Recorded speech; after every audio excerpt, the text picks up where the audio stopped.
Pertinents. Pertinents are a concept in Scots law. They're interesting and they have important generic modelling ramifications.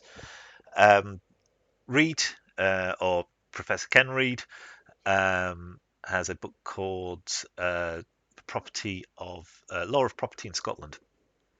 Came out in 1996, and paragraph 196 describes pertinence.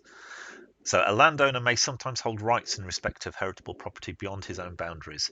Rights of this kind are known as pertinence, and pertinence is essentially shorthand for describing both primary and subordinate heritable rights which automatically pass to successive owners of land by implication. So conceptually, the cadastral unit holds the right as a proxy for the owning parties, be that natural or non-natural. In simple terms, pertinents represent rights held by the land which benefit the owner of the land.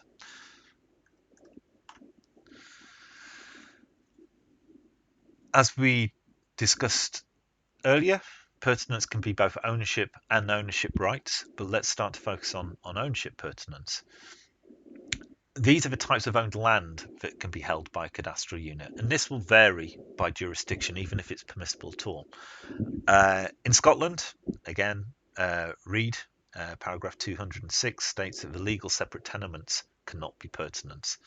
So if you remember that kind of bullseye of rights, everything that is kind of taken out by statute, that's gold and silver, salmon fishing, oil, coal, can't be held as pertinents. It's only things that can be, separated out by conveyancing itself. So in Scotland, that's principally strata and minerals.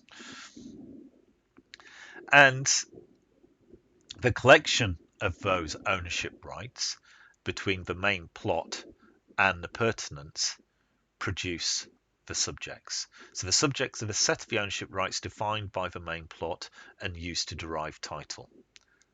Okay. So ownership pertinents are used to model shared driveways. What happens to the remaining parts of a housing development that are held in co-ownership? Flatted buildings, when your flatted building is co-owned by the flats.